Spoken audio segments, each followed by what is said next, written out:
Hey everyone, good to see you this evening. Hopefully you have voted today.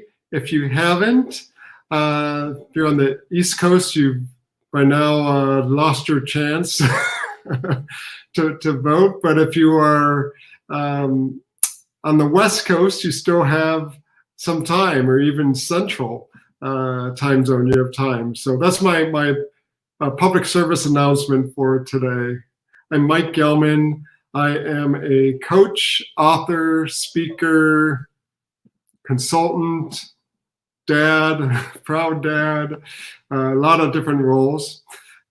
Tonight, though, I'm going to speak about a topic that applies to just about any role you have. So as a leader, as a parent, any type of, as a student, any type of role, but this is really geared for leaders who are looking to, motivate your workforce.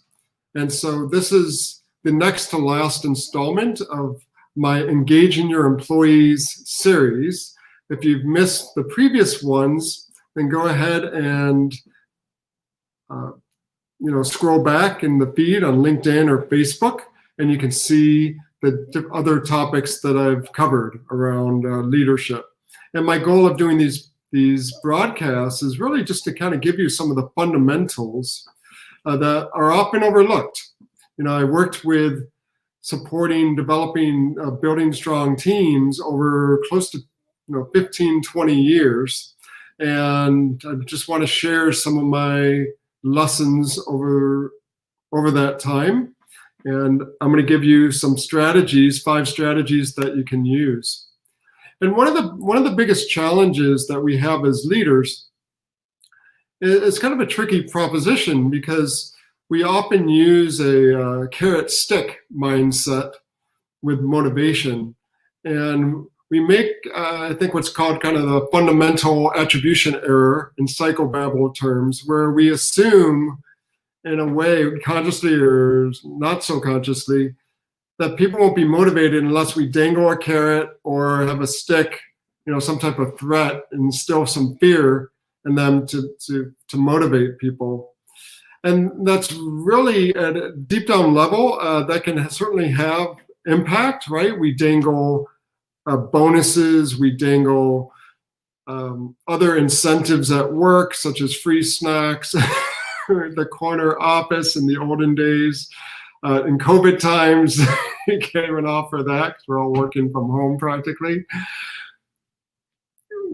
We offer all of these different perks or benefits and things, and these are basically all carrots, right? These are external motivators. Or we may threaten, right? Threaten someone's job, or we may include or not include them, right? We may threaten not to include them in certain meetings or assignments or things of that nature. So there's all kinds of ways, or we may punish them in some way by writing them up or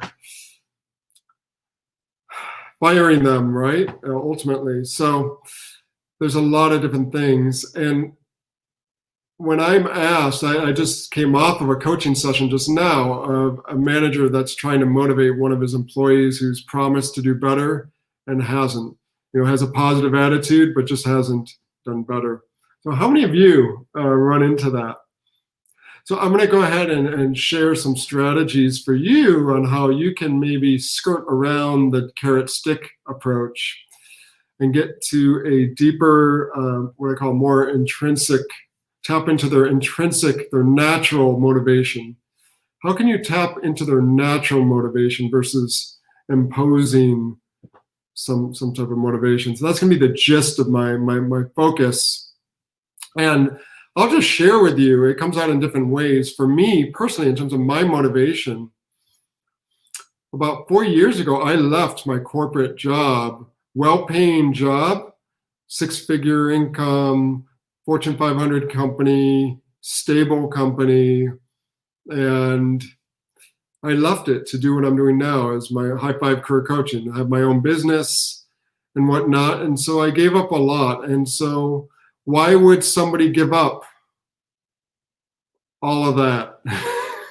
And I liked my coworkers, right? Even under good conditions, why would someone give up all of that? Well, there were some factors that were, one was kind of, maybe I would say, pushing me away, and that was the commute to LA and back from Orange County, and before that from San Diego.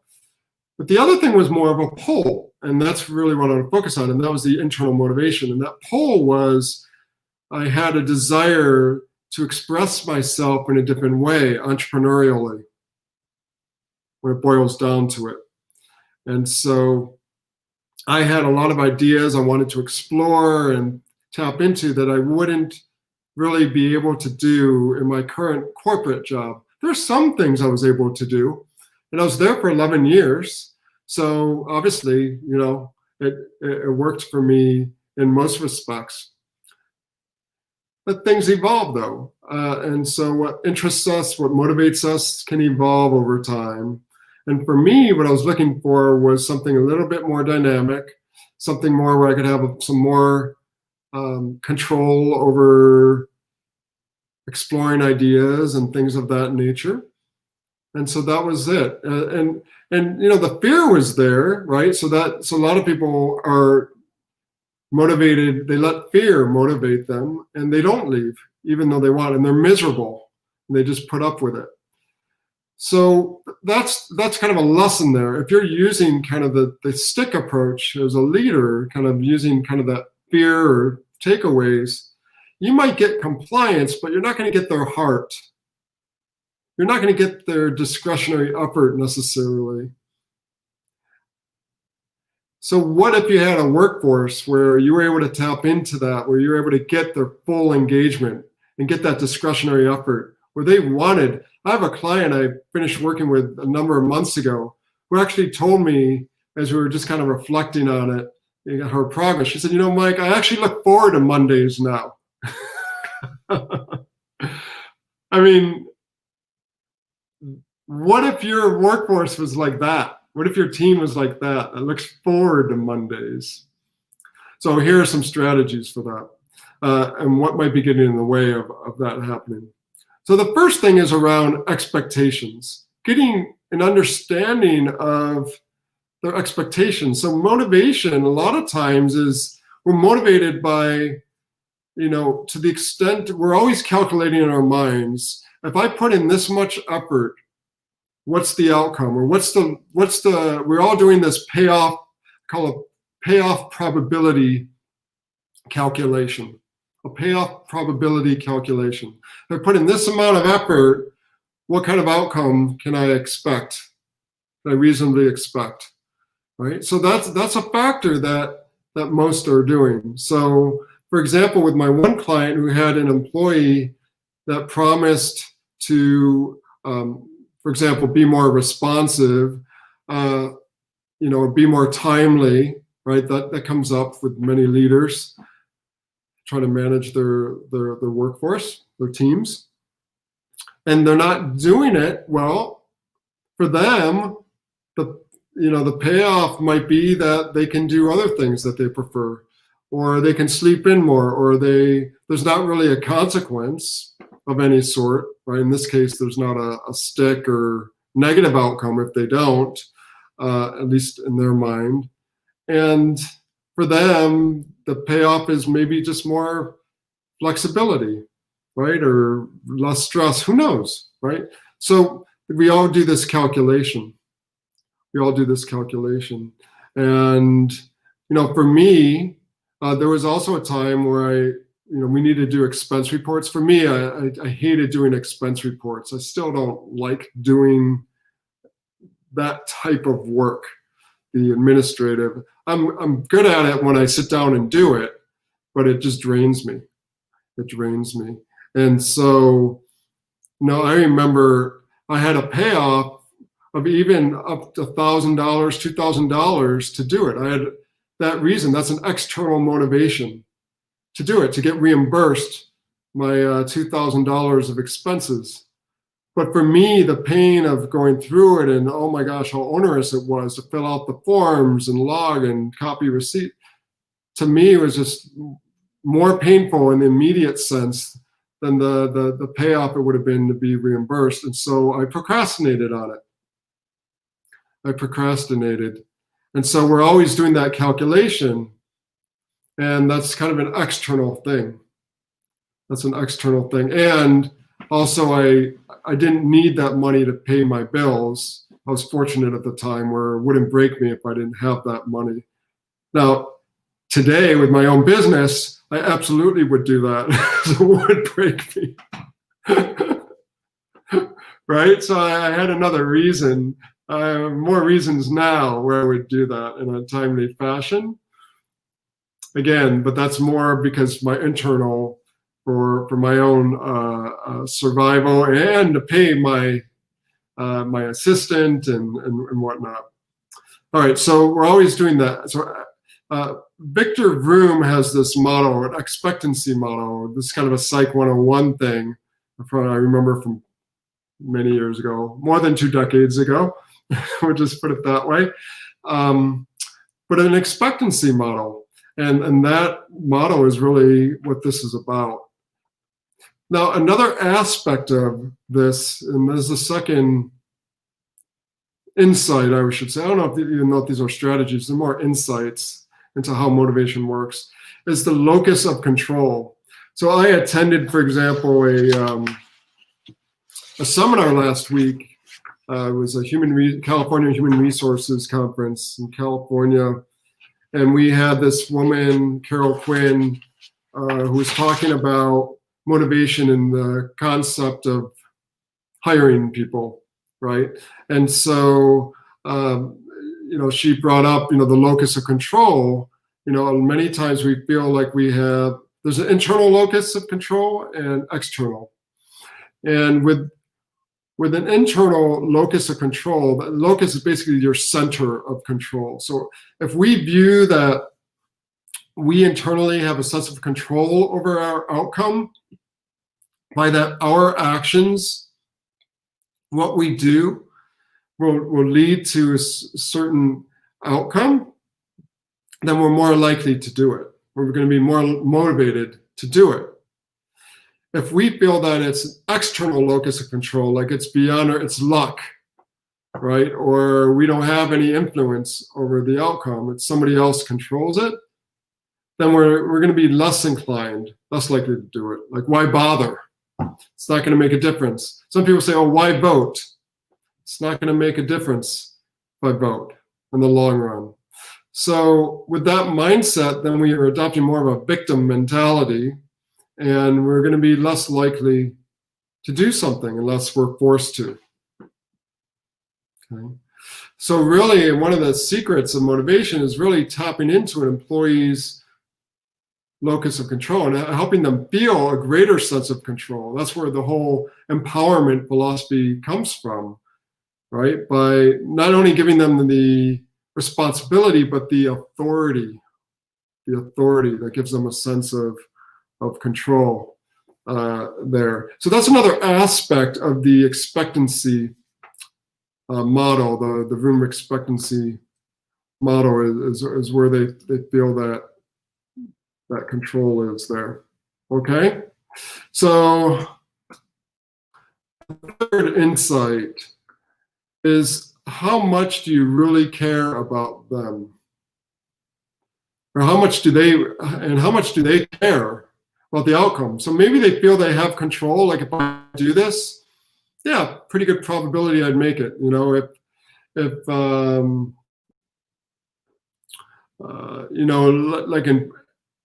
Pick your favorite.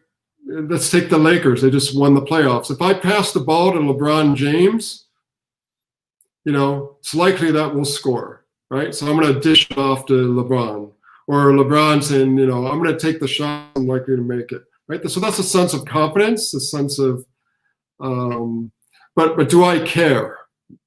So do I care to do that? Maybe it's not a big deal for me. Like for some people, it's not a big deal to make more money, right? And especially beyond a certain point. It's not so much a motivator. For survival, yes, but beyond that, for some people, it's just not, right? Other things matter more. So for you as leader, it's important to get clear on what your employees care about. What do they care about intrinsically? So Dan Pink in his book Drive, hold it up here, okay? He wrote this a number of years ago. He's got a YouTube video on it and all that too. But he goes into it and talks about, to what extent does someone have a sense of mastery, autonomy, and purpose. Mastery, autonomy, and purpose, right? Those are more indicators of your team being motivated. And so for you as leader, to what extent can you provide resources and develop them so that they have a sense of mastery, giving them opportunities to develop mastery, giving them training to develop mastery, all the different, giving mentoring and coaching to help them develop mastery. The second aspect is autonomy, which ties into the control aspect, right? People, to what extent do they feel like they can work on their own and manage things without being micromanaged, right? And so that's something that's very core to motivating. And so you might want to have a goal, but give them the freedom on how they might achieve that goal. That's what the autonomy is about. That's what empowering people is about. And purpose, right? So that's kind of the higher calling or the context, like, why does this even matter, right? So it answers that question. Why does this matter? And why does it matter to me? So if you're able to help employees answer some of these questions, then you can help arrange things for them to be motivated. But you're really just helping them tap into their existing motivation, right? You're not motivating them in that way. A fourth way, and this way is kind of indirect, is through inspiration. So many of us are motivated to do things because we admire and respect, right? It ties into our values. So you're role modeling what you want to see. And that's basically influencing their behavior by your behavior, right? Just as parents, the way you behave, your kids pick up on that really quick. In the workplace, your employees pick up on that. If you treat and abuse others and all that all the time, there's going to be employees who will do that too because they think that's acceptable. Whereas if you don't, if you call people out on that, that's not okay, and you treat people respectfully and kind, then people will generally fall into line with that for the most part. And if they have a lot of respect for you and are inspired, then they're going to even strive to be more and more that way. And that's without you giving them extra money, or without you giving them snacks or food, or without you giving them a day off, or without, right? So it's just role modeling's a big key as a way to, inspire and influence others. The fifth insight around motivation is what you can do is you can control the environment, at least your micro environment, maybe not the entire organization unless you're the owner or CEO. And even then, sometimes you don't have total control, right? Shareholders have some control, regulators have control, customers have some influence and control, right? So, so to what extent, though, can you create a culture and the organizational structure that releases that natural motivation that people have? Because if you have policies, for example, that basically indicate, or practices where people need to stay in their lane and can't cross over, and you want to see more innovation, more innovative products, well, then you're shooting yourself in the foot. You're shooting yourself in the foot. So who was it? Ginsburg? Oh, what's his name? He did a study on what he calls hygiene factors. Hygiene factors. And these are just like things in the environment, in our day-to-day, in our micro environment, in our larger macro environment, that are just like either motivate us, and maybe it's a nice picture in our environment that's relaxing for us. Maybe it's plants, greenery, And then there's other things that are demotivators, right? There's the toilet that doesn't flush. There's the there's the boss that always comes in late. There's whatever. There's all these things, right? There's these things in the environment. There's not enough time for lunch, right? These are all kind of these other things outside of the job that can add up and play a role in someone being motivated. And so what you can do as leaders, you can create an environment where it's conducive and where people feel safe, where people feel safe to fully express themselves. If people are afraid, then they're gonna act like they're gonna be judged. They're gonna be afraid to take action because they're maybe afraid of being judged, if they make a mistake or something like that. So these are some things to consider. And by having a dialogue with your employee is a great place to start, individually and collectively. Just have some dialogue with your employees around some of these topics of motivation, so that you can have a clearer picture of what's motivating for them individually and as a team. Some will be some commonalities, and others will be different, right? Some want public praise, others don't want to be praised. Again, that's kind of an external type of thing you're doing, but it's also part of the culture, right? People want an environment that's positive in general, right? So there you go. Those are my strategies, insights, if you will. So the expectations, the locus of control, how to the extent an employee cares or is connected to the issue. Remember, the extent they have mastery, autonomy, and purpose. How inspired they are, inspiration, providing inspiration. And the environment, right? Creating a culture that is conducive for people to do their best work and want to do their best work. Thank you for watching. I will be on Friday answering your questions, High Five Friday, and I'll be on next Tuesday for the final installment of my Engaging Your Employees series. And the topic for next Tuesday will be overcoming obstacles and setbacks. How do you do that as a leader? What are some tips? What are some strategies for doing that as a leader? So join in, and if you're watching the replay, feel free to comment or ask questions below. And have a good evening, everyone. Take care. Bye-bye.